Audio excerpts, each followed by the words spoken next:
Bienvenidos a su podcast Compositores del Pasado y del Presente. El tema de hoy es el artículo Paisajes del Placer y de la Culpa, la huella de Mahler en la obra de José María Sánchez Verdú. Este artículo escrito por Valentín Benavides García. Como abrebocas vamos a dar una breve introducción a través de las biografías de Sánchez Verdú y de Gustav Mahler. Verdú nace en Algeciras, Cádiz, el 7 de marzo de 1968. Es un compositor y director de orquesta de música clásica de 58 años. Estudió violín, piano, órgano, composición, musicología y dirección en el Real Conservatorio Superior de Música de Granada y en el Real Conservatorio Superior de Música de Madrid, además de en el Musikhochschule de Frankfurt. Recibió 2 becas en su juventud alrededor de 1997 para sus estudios en Frankfurt y en el Experimental Studio für Elektronische Kunst en Friburgo. Aparte de eso, fue compositor en residencia en varios sitios de Europa y América, desde el año 2000 al año 2016. Desde 2022 es nombrado académico de número de la Real Academia de Bellas Artes de San Fernando, Madrid, con la medalla número 47. Ha tenido grandes obras interpretadas a nivel internacional, como su obra de teatro musical Grama y la ópera El viaje a Simor, sobre el texto de Luis Goytisolo, Las virtudes del pájaro solitario. También su ópera Aura, basada en un cuento fantasmal del escritor Carlos Fuentes.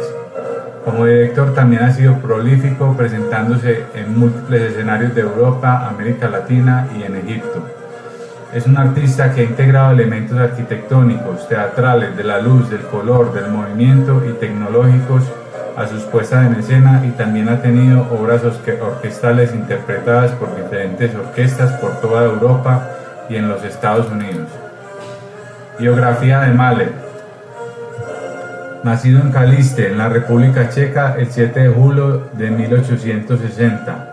Comenzó a tocar el piano en la casa de sus abuelos en Bohemia a los 4 años y desarrolló su potencial a edad temprana, hasta ser considerado un niño prodigio y dar su primer recital a la edad de 10 años. A los 15 años comenzó a estudiar en el Conservatorio de Viena, donde estudió de 1875 a 1878. En estos años de estudiante fue admirador de Bruckner y de Richard Wagner. Su primer empleo como director de ópera fue en 1880.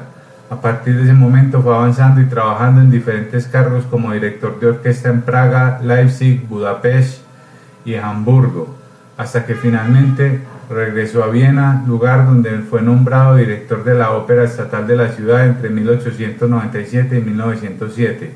Terminó sus días como director en las orquestas más importantes de Nueva York y murió el 18 de mayo de 1911 a sus 50 años.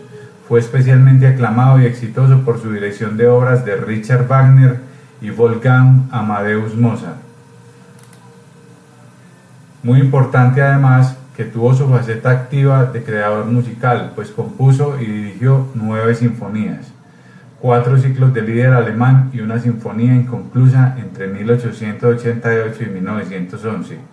Lastimosamente, su obra fue tachada de degenerada durante el régimen nazi y despreciada hasta el final de la Segunda Guerra Mundial, donde lentamente fue rescatada por autores como Bruno Walter, Otto Klemperer y más tarde Bernhard Haitink o Leonard Bernstein. Comencemos con el análisis del documento. Primeramente, cómo rastrear las huellas del pasado para Sánchez Verdú. Sánchez Verdú mezcla elementos en su música de muchas formas. Sus obras suelen ser como un palimpsesto en el que hay trazas del pasado que convergen con tendencias musicales del presente. Él no acurre a la cita textual de la obra de otros autores en su obra, sino que recurre a técnicas más sutiles y difíciles de detectar, pero que reflejan el alma de las obras de donde se extrae el elemento. Un viaje por los paisajes del placer y de la culpa.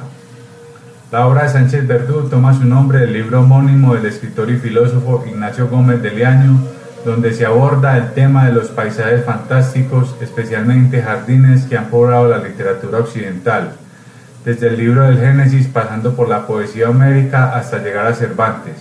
El autor del artículo, queriendo explicar un poco de la visión de Verdú, menciona que especialmente en las ciudades, los jardines son un paisaje que porta esa añoranza del mundo natural mezclada con el placer y el confort que las urbes pueden ofrecer. Pero Sánchez Verdú se centra en una tríada de paisajes mencionadas en el libro que provienen de un libro renacentista traducido al español como El sueño de Polifilo. En este se describen 3 paisajes que por su importancia trascendieron a la construcción de jardines italianos y franceses de la época. Estos son 3 jardines que el protagonista de la novela debe trasegar como parte de su viaje para encontrarse con su amada Polia. Uno de vidrio, el segundo de seda y finalmente el de oro. En su sinfonía, Sánchez Verdú trata de materializar a través de la música la esencia de los materiales de los que están compuestos los jardines. Sánchez Verdú tras la huella de Mahler.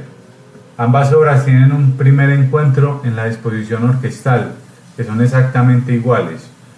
Luego está el elemento del periplo del héroe, pues tanto los paisajes del placer y de la culpa como la primera sinfonía Titán de Mahler son un viaje que comienza con un paseo por la naturaleza y que termina siendo un verdadero periplo vital y espiritual. En ambas obras, al principio hay un sonido que representa el silencio, antecedido por el despertar de la naturaleza. Lentamente, en el principio de las dos, van surgiendo los sonidos de la naturaleza, aunque en el caso de la de Verdú, es sonido artificial producido por los elementos fantásticos de sus jardines.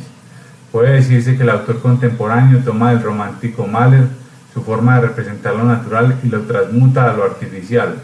Aparte de eso, hay varias notas y centros tonales que utiliza Mahler que también se encuentran en los jardines. Verdú los utiliza a su manera, ya que, como se había dicho antes, su forma de combinar y tomar elementos de otras obras es sutil y difícil de descubrir.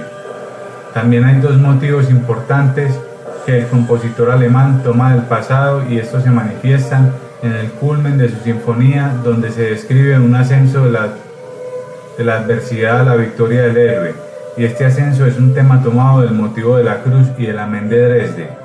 Estos motivos son usados por el compositor español de forma propia para partes importantes de su Jardín de Oro, especialmente en la parte del obelisco de oro sobre el elefante que representa a Dios, es decir, lo más alto.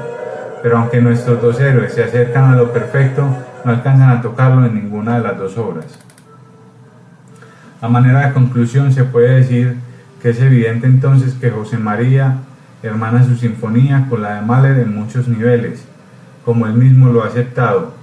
Ambas obras son increíbles y nos dan a entender la anabasis del héroe en busca de lo absoluto, aquello perfecto y divino que se revela inalcanzable.